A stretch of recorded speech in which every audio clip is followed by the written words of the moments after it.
I just wanted to do this really quick odds and ends because I had a video that I did yesterday and it was finalized, and unfortunately I couldn't do anything about it because it's over YouTube's limit, whatever their time limit is for doing videos. But it had a lot of good footage, and then my segments of odds and ends, so I'm just going to do this here and now really quick, one take, and just let's get this show on the road. Let's get it over with. Alright, now in England, police in the West Yorkshire town of Leeds have released a letter of apology that a teenage burglar was ordered by the court to write.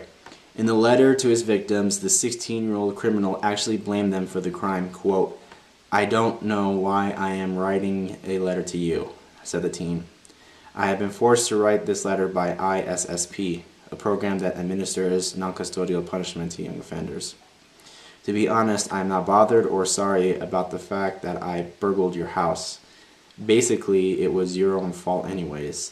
The underage felon then offered to, quote, "run you through the dumb mistakes you made."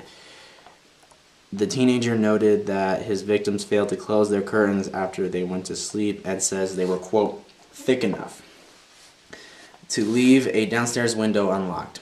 But anyways, I don't feel sorry for you, and I'm not going to show any sympathy or remorse," the letter concluded. During the burglary, the teen made off with a video game console, camera, camcorder, and 2 TVs, and 2 speakers.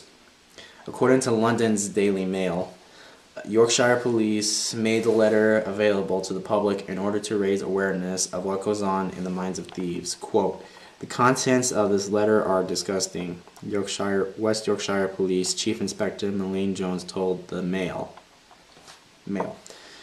But it doesn't highlight the cold and dispassionate way burglars set a property to target. Talk about harsh, right? Now, what does that tell you? Not to rob. Also in England, 'tis the season.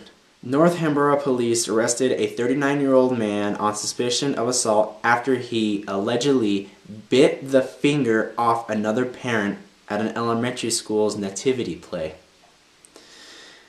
A brawl broke out among parents at Harrington Primary School in northeastern English town of South Shields. The parents were gathered for the school's annual Christmas play.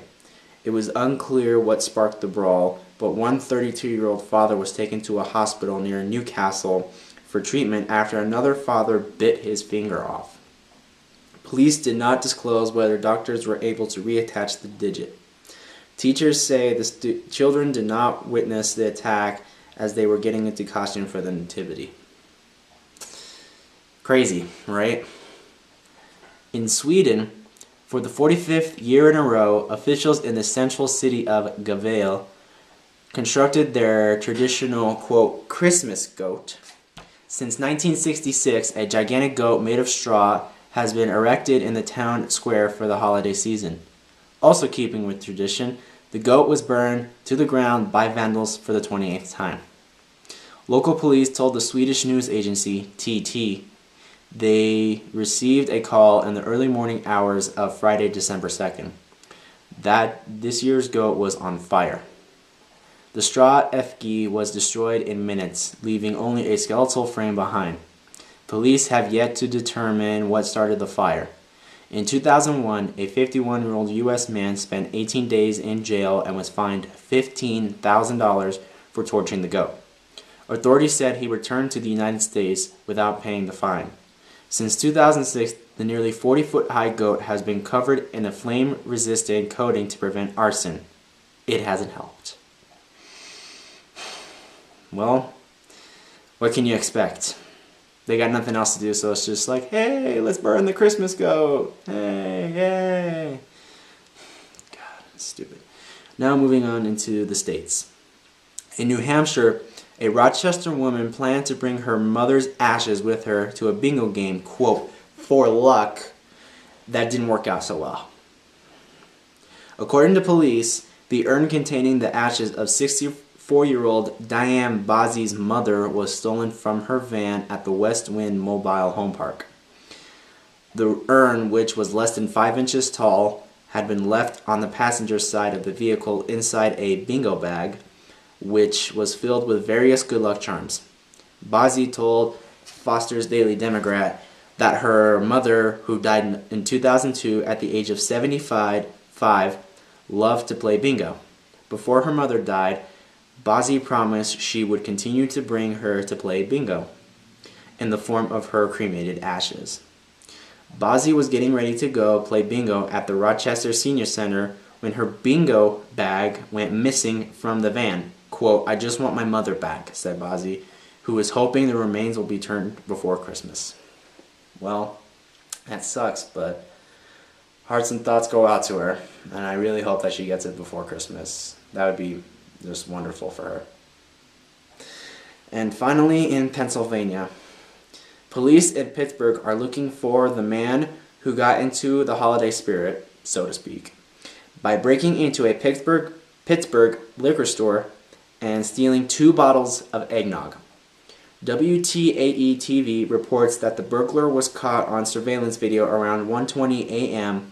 smashing the glass door of the state-run wine and spirit store and making off with just 2 bottles of alcoholic eggnog. The city's burglary unit is investigating. Okay, why in the hell would you be stupid enough to rob a liquor store and make off with 2 bottles of eggnog? Why, just because you don't have money, you think you're going to get away with it by just breaking the door and just stealing stuff? No. Sorry, pal. Not going to happen. Your ass is going to get thrown in jail, and hopefully you're not as bad as this kid in England who has to write a letter. Just little thought. So, anyways, hope you really guys enjoyed this edition of Odds and Ends, and we'll see you next week for more weird news. I don't think, yeah, scratch your head. Kind of like, what? But, yeah, anyways, guys, hope you enjoyed that.